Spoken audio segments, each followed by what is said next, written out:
Luck has a way of showing up for some people. That's what Latrice said, standing inside his building, in his office. Wearing a dry, cleaned suit, she'd rehearsed her lines in front of a borrowed mirror. She had memorized her talking points. She had reminded herself that morning, Latrice Beaumont is still someone to be reckoned with. She had no idea who she was about to face. The receptionist's voice was calm. Miss Beaumont? Mr. Montgomery will see you now. Third floor, end of the hall. Double doors, dark wood, no nameplate.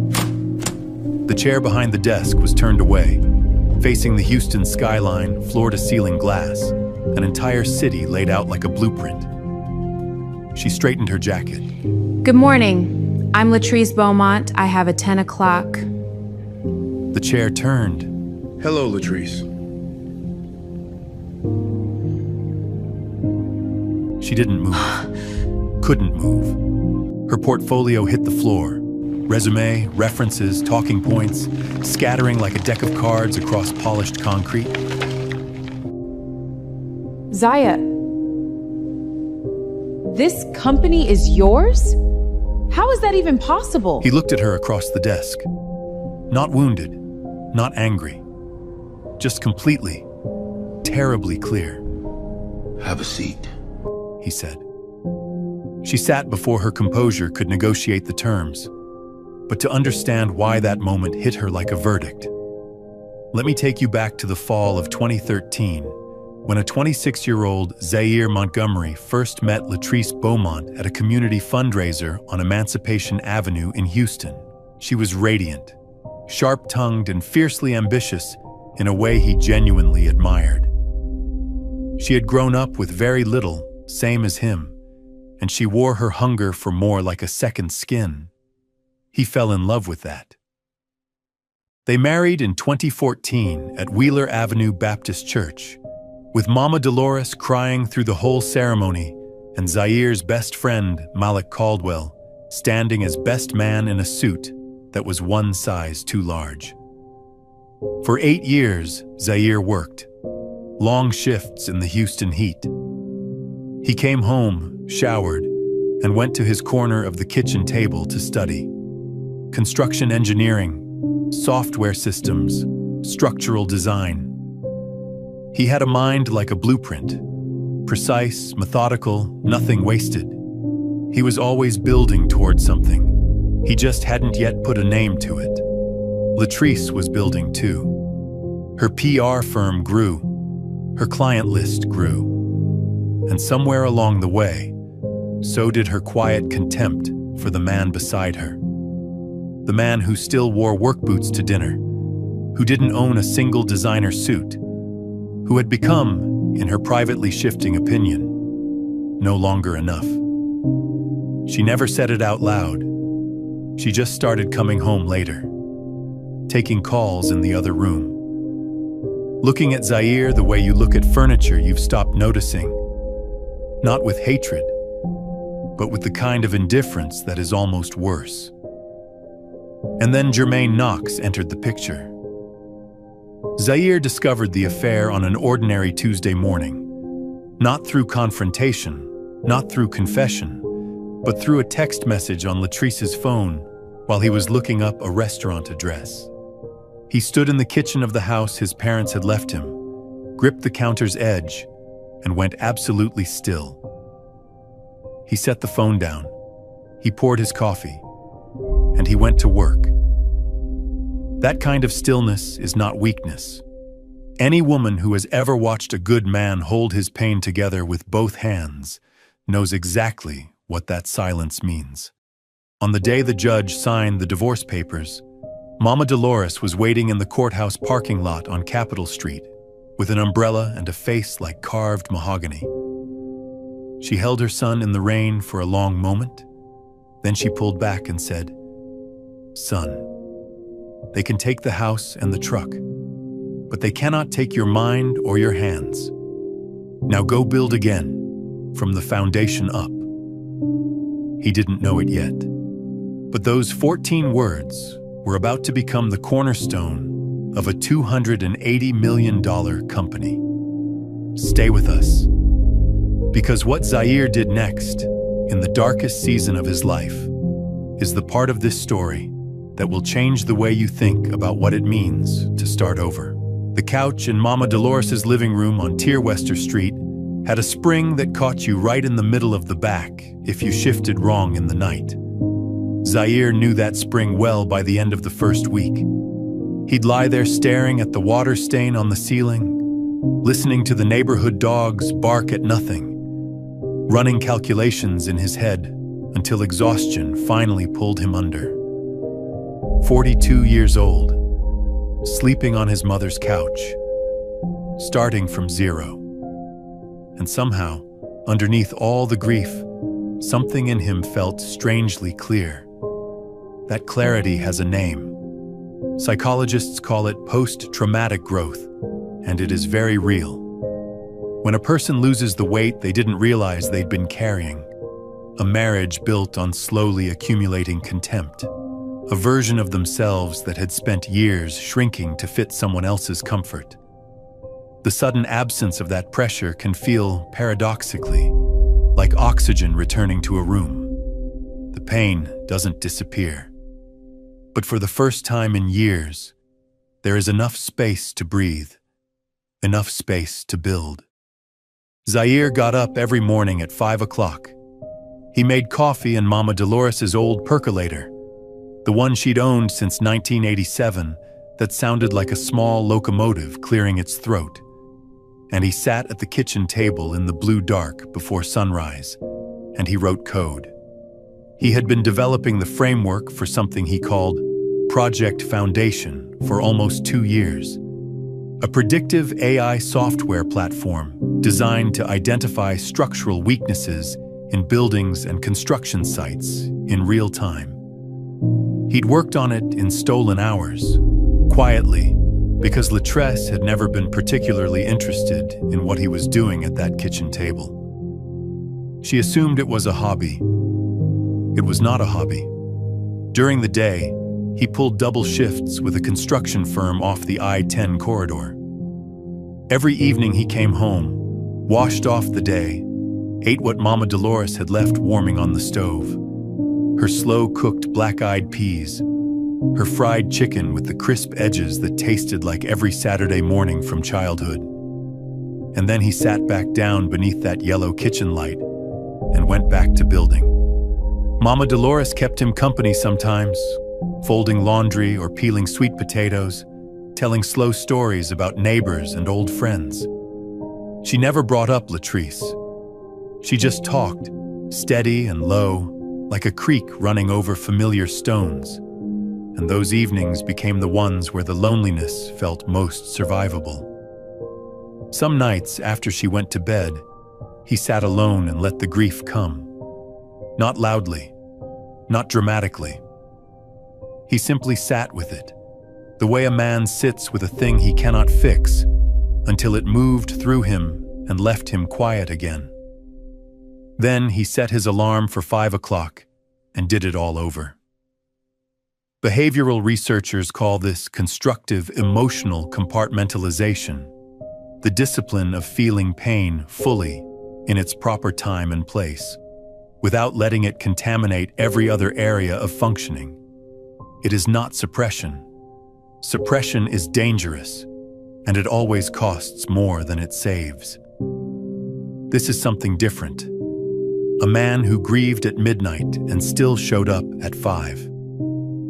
That distinction between running from pain and carrying it without being destroyed by it is the difference between surviving and building. It was through a community home repair initiative in 3rd Ward that Zaire met Serena Caldwell in the fall of 2022. She was 40 years old, the CEO of a private investment firm based in Midtown Houston, arrived at the project site in work boots and a hard hat she clearly knew how to wear. Her grandmother had lived 2 streets over. She understood that investing in a community is not charity, it is infrastructure. He was cautious. He had earned his caution honestly.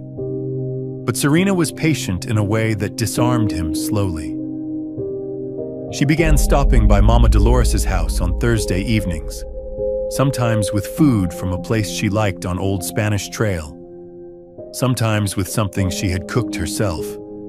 She asked Zaire about Project Foundation and listened to the entire answer without checking her phone once. He had not had someone listen to the entire answer in a very long time. One October evening, sitting on the porch as the neighborhood settled into the dark, Serena looked at him directly and said, "I need to ask you something, and I need you to be honest with me." "Go ahead. Are you letting me get close because you actually want to, or because having someone close makes it easier to feel like less of the man your ex-wife walked away from?" Therapists call this attachment transparency, naming the hidden fear out loud so that neither person has to carry it silently beneath everything else. Answered honestly, it becomes the foundation of something real. Deflected, it quietly poisons whatever grows there. Zaire didn't answer that night. He sat with it for 6 weeks. Then he answered, not with words, but with his consistent choices. Showing up, building forward, refusing every available opportunity to make Serena a character in a revenge story she hadn't signed up for. He chose her, deliberately, on purpose. Not to fill a space Latrice had left, but because she was worth choosing. Then, in January 2023, a former colleague of Latrice's reached out privately. She had held on to certain documents and recordings for over a year, and her conscience had finally outweighed her caution.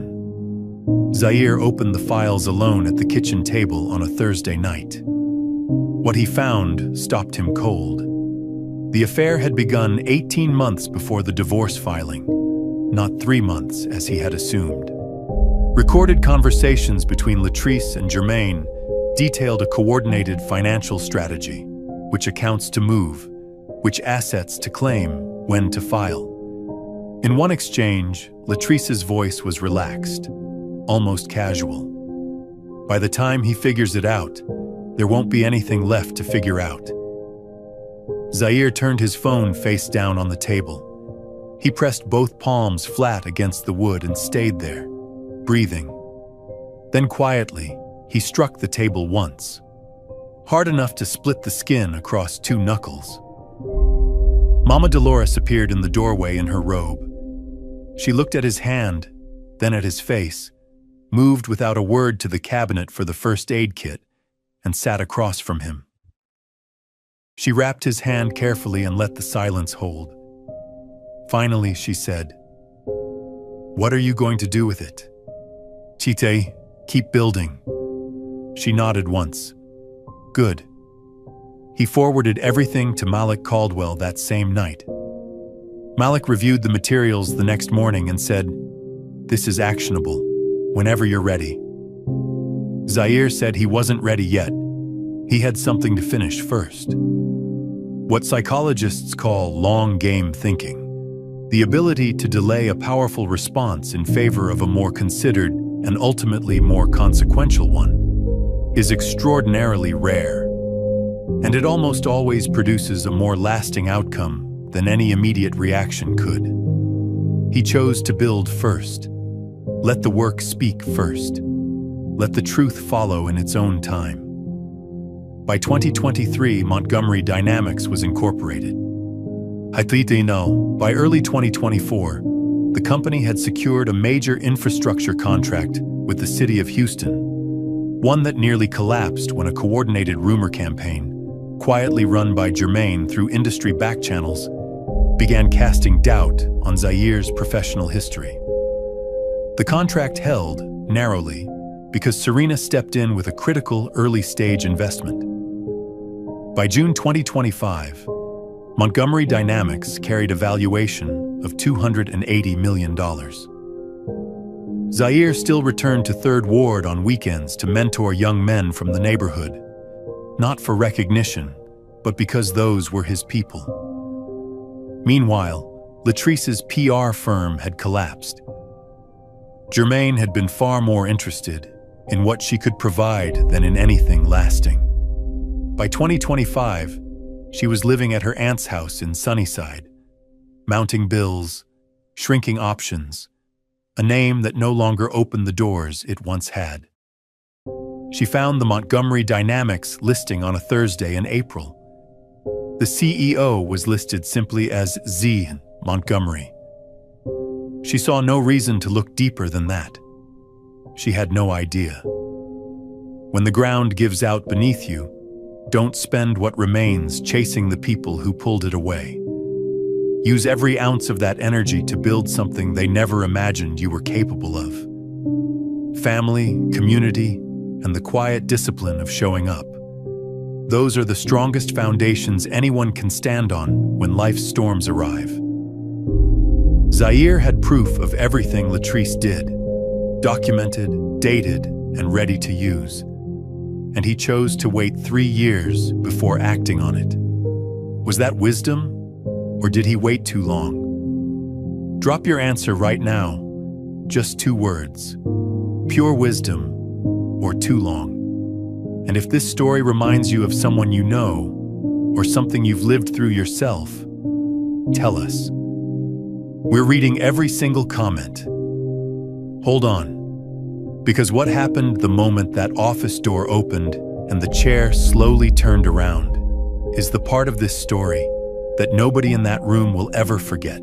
Thursday morning, June 2025. Houston heat already pressing before 8 o'clock. Inside the Montgomery Dynamics Tower on Louisiana Street, the climate control kept everything cool and still. The lobby was deliberately understated. Polished concrete floors, walls hung with large format photographs of Houston neighborhoods, 3rd Ward, 5th Ward, Sunnyside. On the wall behind the reception desk, a single framed line of text. Build from the foundation up. Latrice Beaumont had been sitting in one of those chairs for 17 minutes. She had arrived early, an old professional habit. Charcoal business suit, dry cleaned twice. Talking points memorized. She had reminded herself that morning in her aunt's bathroom mirror that Latrice Beaumont was still someone to be reckoned with. The CEO was listed only as Zil Montgomery. It had not occurred to her to look further than that. Ms. Beaumont? Mr. Montgomery will see you now. 3rd floor, end of the hall. Double doors, dark wood, no nameplate. The office was corner-facing, floor-to-ceiling windows framing the Houston skyline. The desk was clean. A laptop, a coffee mug, a framed photograph she couldn't make out from the doorway. The chair behind the desk was turned away from her, facing the windows. Good morning. I'm Latrice Beaumont. I have a 10 o'clock. The chair turned. Time does something specific in moments like that. It doesn't accelerate. It thickens, goes slow and dense, like the second between lightning and the understanding that it was lightning. Zaire Montgomery looked at her across the desk. He had changed in 3 years. Not softened, but settled. Dark-fitted suit, no tie. Hands folded on the desk with deliberate, unhurried stillness. The only visible difference was in his eyes. They were not wounded. They were not guarded. They were simply, completely clear.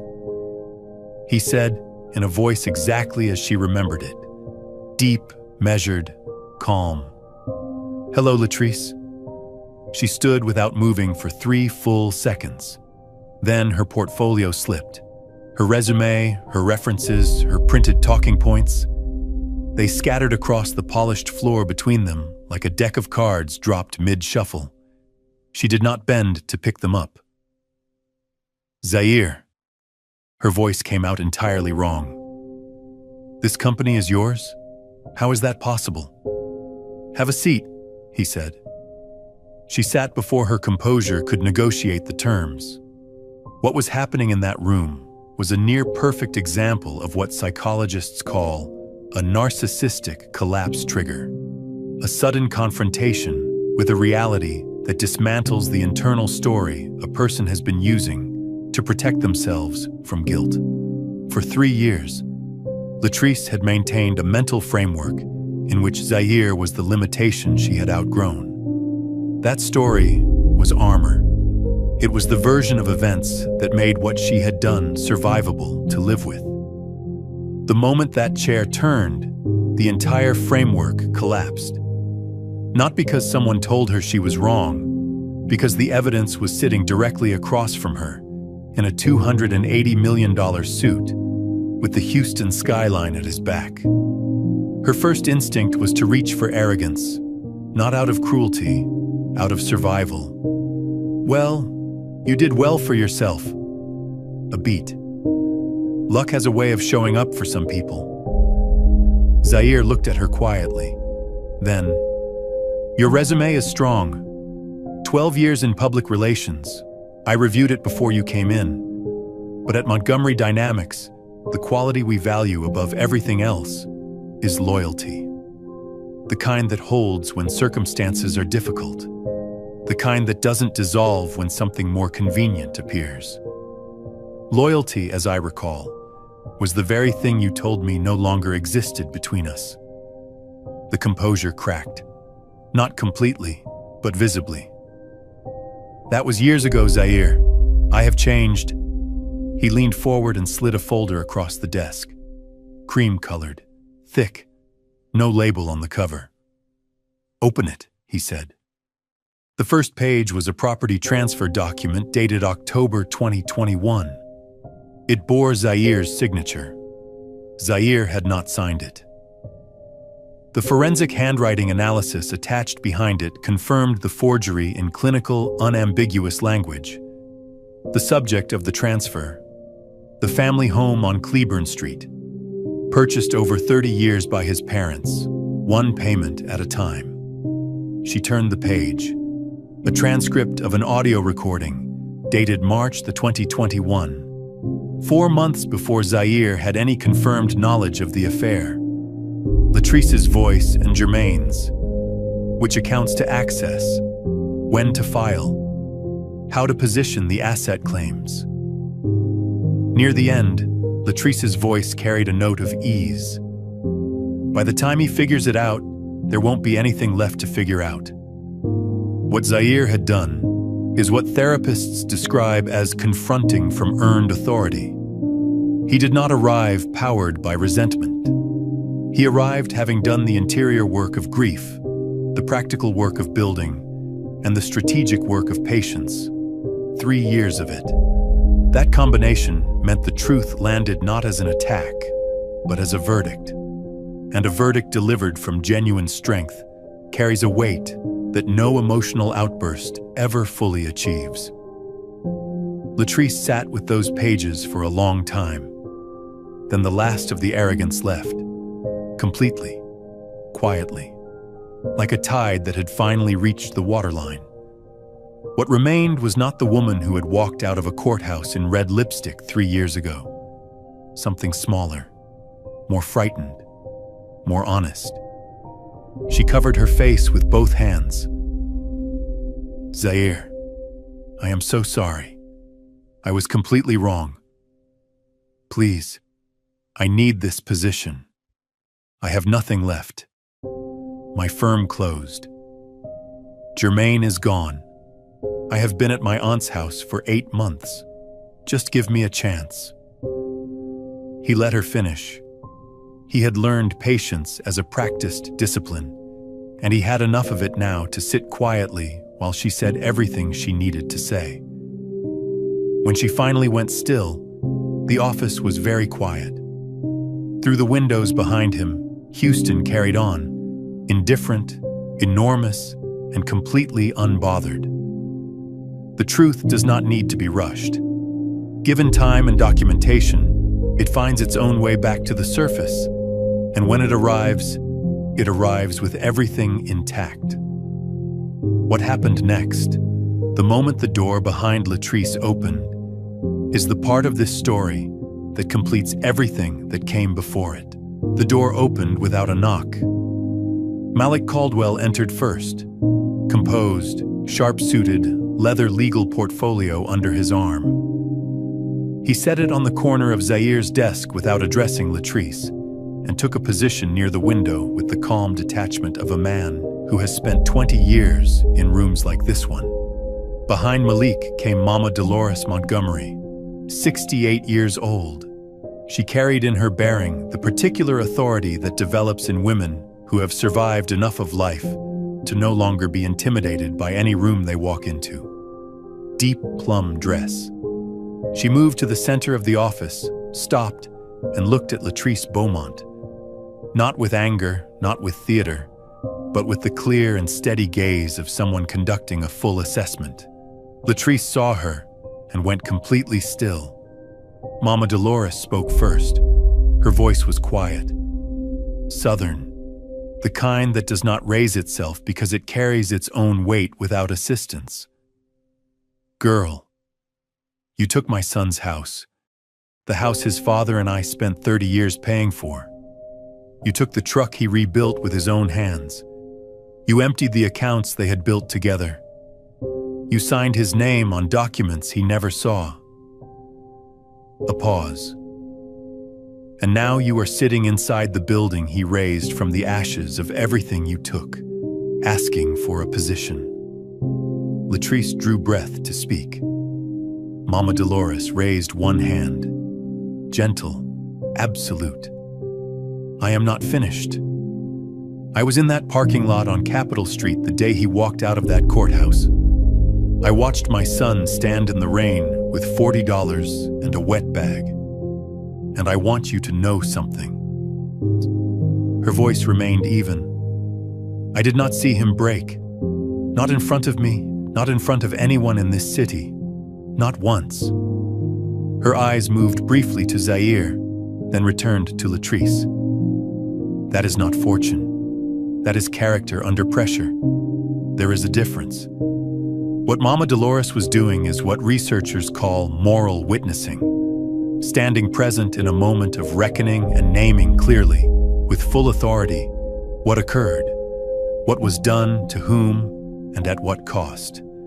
Studies on trauma recovery consistently show that validation from a trusted community figure carries substantial healing weight for the person who was wronged, often more than legal resolution alone.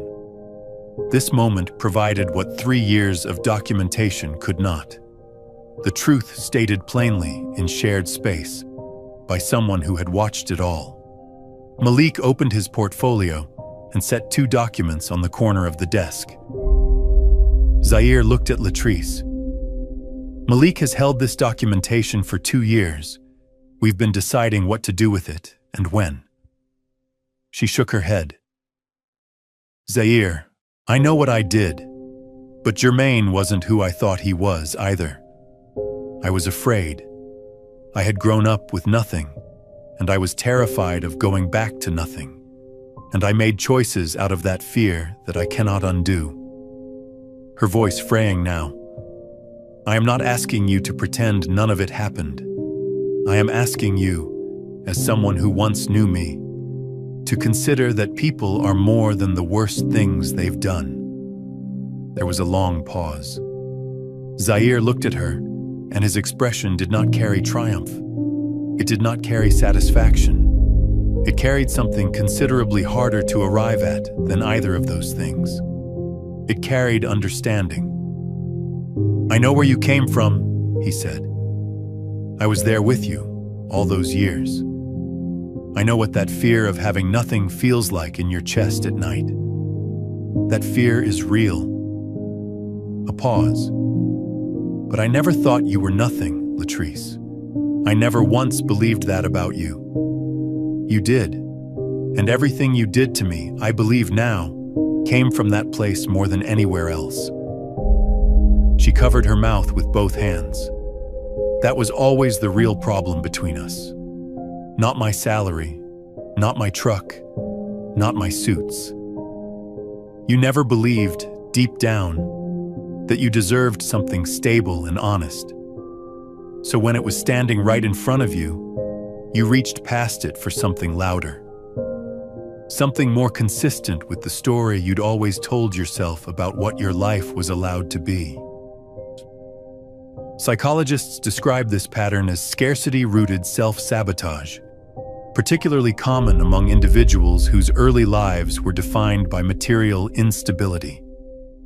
When a person has spent their formative years in genuine deprivation, they sometimes internalize not just the fact of poverty, but the belief that stability itself is temporary, that good things will be taken away before they can be fully enjoyed.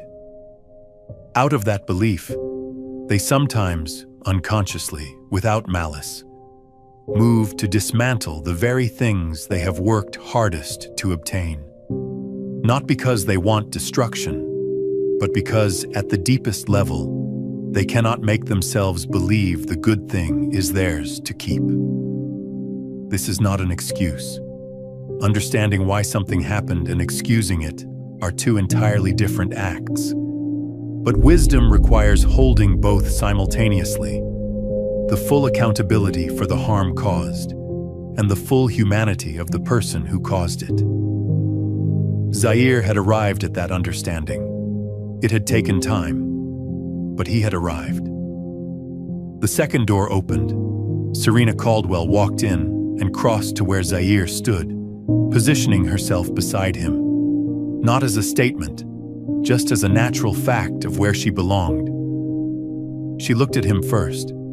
The way she looked at him was its own complete sentence. Then she said, "For a long time after we first met, I used to ask myself whether he was letting me in because he genuinely wanted to, or because having someone close was easier than sitting with how badly he'd been hurt. That was a fair question. I needed to ask it. But I watched him. Every decision he made building this company.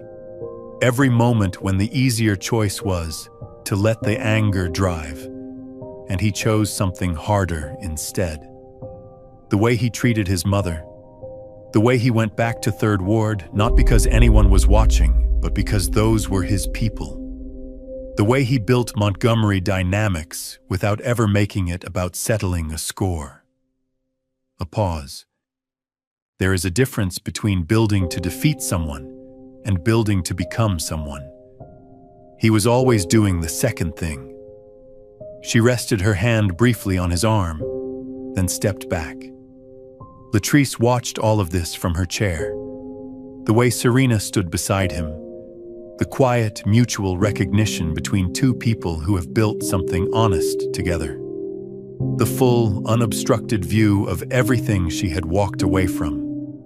What Serena had described is what psychologists call identity-based motivation, the most durable form of human drive. A person building toward who they intend to be does not run out. The goal is internal and inexhaustible. It does not require anyone else's failure to remain valid. Zaire had made that shift somewhere between the midnight grief and the 5 o'clock alarm. Then Latrice said something no one had anticipated. The city infrastructure contract, the rumors in 2023 that almost killed it. She looked at her hands. That wasn't random industry chatter. Jermaine organized it. He paid someone to work the back channels, and I was aware. I told myself you would survive it. I told myself a lot of things in those years to make the choices I was making feel acceptable. Malik wrote something in the portfolio without looking up. "Why are you telling me this now?" "Because," Latrice said, bone-deep tiredness in her voice, the sound of a person setting down something carried far too long. "I am exhausted from being the person who did those things, and I cannot figure out how to stop being her while I am still pretending she doesn't exist." From across the office, Serena spoke quietly. "Then stop pretending." It was not forgiveness. It was not a welcome. It was simply the only real starting point for any genuine change. Mama Dolores looked at Latrice for a long moment. Then, without warmth, but without cruelty, "That's where you begin, child. Right there. True success cannot be measured by what is taken from someone else. It is measured by who you become. Decision by decision, day by day, until the person looking back at you from the mirror is someone you can fully stand behind. What Zaire said when he stood up from that desk, and what he placed in her hands before she left, is something every single person watching this story needs to hear. Zaire stood up from his desk. Not quickly, not dramatically.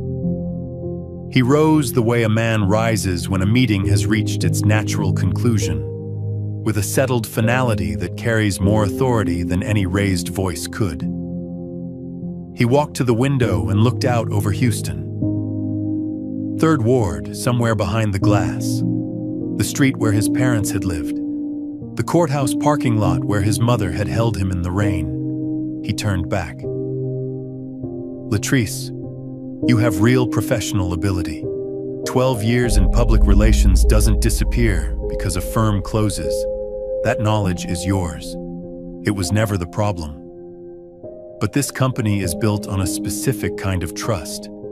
Not just competence, the kind that holds in private, that doesn't calculate, that shows the same face in a difficult moment as it does in an easy one. You made different choices 3 years ago. I can't set those aside, and I wouldn't ask you to pretend I should. He opened the top drawer and withdrew an envelope. She took it slowly, with both hands.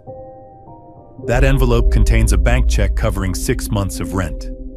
Not charity, a bridge. Time and stability to make a clear-headed decision about what comes next. There is also a name inside. Patricia Gaines. She runs a communications firm out of Midtown. Solid reputation, honest operation, and she has been looking for someone with your background for the better part of a year. I called her this morning. Latrice stared at the envelope. I told her you would reach out. What you do with that is yours to decide. Zaire. She could barely form the sentence. After everything, why would you? Because a person's worth is not measured by what they take. It's measured by what they build, and by what they choose to do when they finally have the power to decide how a story ends. I was raised to build, not to hold ruins over people's heads. Mama Dolores, from her chair near the window, did not speak, but her chin lifted just slightly, with the quiet, absolute pride of a woman who has been right about her child for a very long time. Latrice left the building 20 minutes later, the envelope in her hands. The folder of evidence remained on Zaire's desk, ready for the appropriate next step, but not deployed that morning as a weapon. The story of what happened in that third-floor office moved the way truth tends to move in a connected city. Not through press releases, but through people. Through the dense and long memory network of Houston's Black professional community, where reputations travel faster than resumes. Nobody was instructed to share it. It simply moved, the way accurate information moves when it is finally allowed to walk on its own. 2 weeks later, the rest of the story accelerated. Jermaine Knox had run out of room. The financial arrangements that had seemed manageable in 2021 had compounded badly. He was in a studio apartment in Pearland, not answering most of his calls. He contacted Zaire through an intermediary. Malik handled the negotiation. What Jermaine provided was a video recording, made out of guilt or self-preservation, impossible to say. In it, he described in full detail the coordinated scheme, the planned divorce strategy, the forged property transfer, the deliberate interference with the city infrastructure contract. He named dates, figures, and specific decisions. At one point, he played back a recording Latrice had made, unaware Jermaine was preserving it, in which she spoke about their plans with a confidence that left no ambiguity about intent. Zaire reviewed the recording privately. He held it for 2 days. Then he published it, a direct 3-paragraph post on his personal LinkedIn account. accompanied by the documentary evidence Malik had organized over 2 years. These are the facts. I share them not to harm anyone, but because accountability is the foundation of any community worth building in. Within a week, 2 employment opportunities Latrice had been developing went silent. By the end of July, she had relocated to a cousin's home in Atlanta, a city where her name carried no prior history. Houston did not pursue her. It simply moved on, as cities do. Jermaine faced a separate and more formal reckoning. Civil proceedings related to the forged property transfer and fraudulent business interference, both of which Malik had been building documentation for since 2023. There is a principle worth naming here: the boomerang effect of integrity, the pattern by which consistent honesty accumulates a kind of social and professional trust that functions as a shield during moments of attack and an amplifier during moments of disclosure. Zaire simply told the truth, clearly and publicly, from a position of established credibility. People who had watched him build Montgomery Dynamics from nothing recognized the story as consistent with the man they had observed, and they trusted it accordingly. Live your life in a way that keeps your conscience clear. Not because consequences are guaranteed, but because the person you have to live with every morning and every evening is yourself. And no shortcut is worth the cost of becoming someone you cannot respect. The final chapter is not about what happened to Latrice or Jermaine.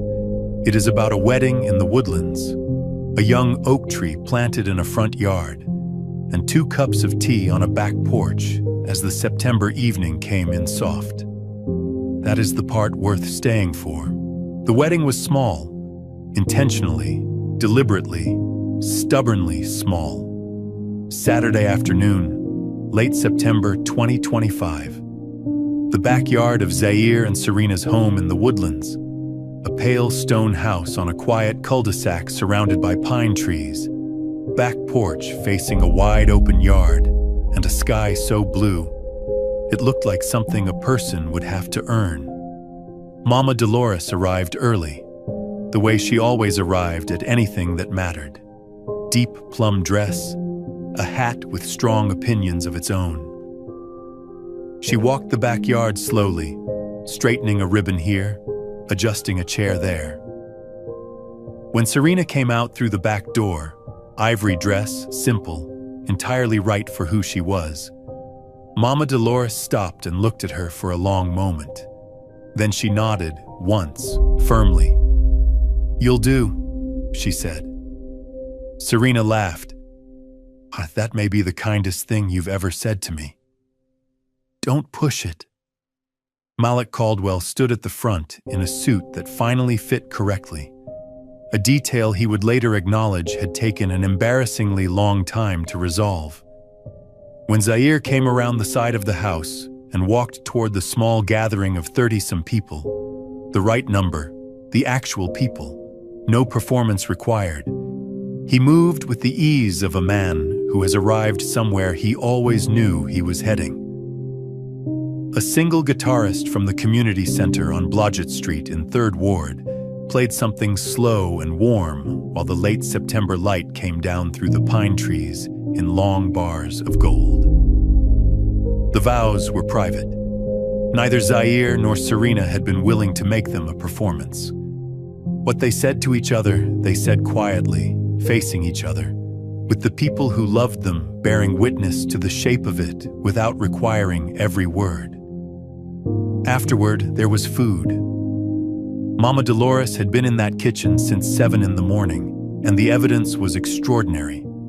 And laughter, and toasts that were funny in the particular way that comes only from people telling stories about things they actually survived together. At some point in the late afternoon, Zaire went to the garage and returned carrying a young oak sapling in a burlap-wrapped root ball. Maybe 4 feet tall.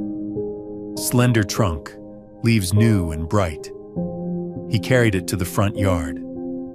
Malik brought a shovel. Serena stood beside him. Mama Dolores watched from the porch, hands folded. He dug the hole himself, measured, methodical. He set the tree. He packed the soil around the roots with both hands, pressing firmly, the way a man works when he intends something to last. His father had said something to him once when Zaire was about 12, passing a shovel back and forth between them in the side yard on Tierwester Street, that a tree was the most honest thing a man could plant. Takes years to grow. You cannot rush it. You cannot fake it. You plant it, you tend it, you leave it for whoever comes after you. That is what legacy looks like. Zaire stood up, brushed the soil from his palms, and looked at the tree without speaking. That evening, after the guests had gone and the yard gone quiet, Zaire and Mama Dolores sat on the back porch with 2 cups of tea. The September night was soft. Wind chimed somewhere down the street. A neighbor's dog barked once and fell quiet. She said after a while, "You doing all right?" "Yeah, I genuinely am." "Not just telling me what I want to hear?" "No, ma'am," she nodded, sipped her tea. "I want you to know something," he said. "I didn't win because Latrice lost. That's not what this is, and I don't want it to be." He turned the cup in his hands. "I won because I never stopped building, because you didn't let me quit on that couch, because Serena saw something in me worth staying for, and she stayed. Because Malik stood by me when there was nothing in it for him yet. Because the people in Third Ward kept believing even when the numbers weren't there." He looked at his mother. "That's the legacy. That's what Dad was talking about with the tree. Not the house, not the company. This, the people, the foundation." Mama Dolores set down her cup. She reached across and placed her hand over his, rough, warm, completely certain, and held it there. "Your father," she said quietly, "would be so proud of you." The wind chimes sounded again down the street. In the front yard, the young oak tree stood in the dark, slender, upright, and already beginning to take root. This story teaches us that the most powerful thing a person can do after betrayal is not retaliation. It is return. Return to your values. Return to your community. Return to the work that is yours to do. Zaire Montgomery did not succeed because Latrice suffered. He succeeded because he chose. Every morning, in the dark, in the heat, in the exhaustion, to build something real rather than spend his remaining energy tearing down something false.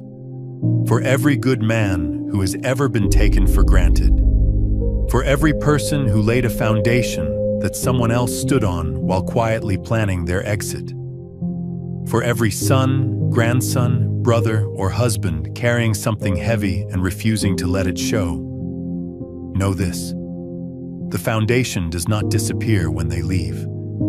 It is still there, under your feet, waiting for you to build on it again. And for every grandmother, every mother, every woman watching this who loves a man like that, tell him.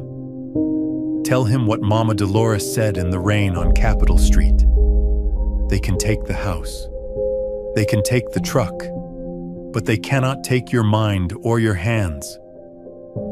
Now go build again, from the foundation up. This story reminds us of 3 things that are easy to forget when life has dealt you a hard hand.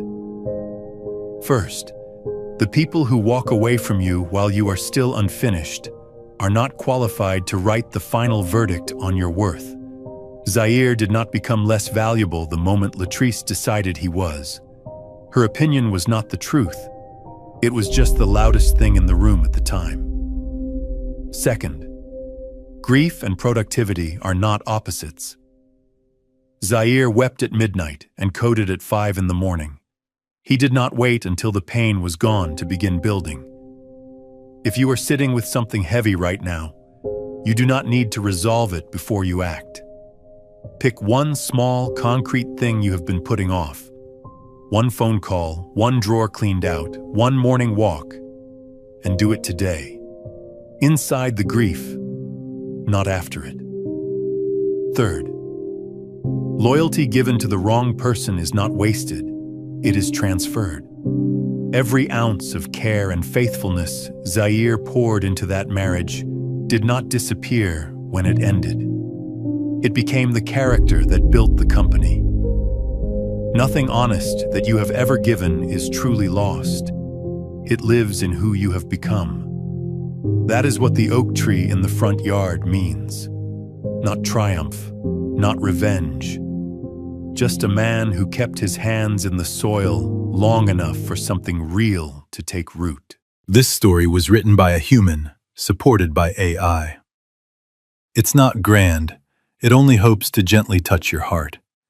That even when looked down upon or pushed aside, justice may arrive late but never absent, and kindness will ultimately be rewarded in the most beautiful way. Production team story and screenplay by Quinn Fung. Character development and visual conceptualization by Chris Nguyen. Video scripting and scene adaptation by David Nguyen. A passionate team dedicated to bringing this story to life.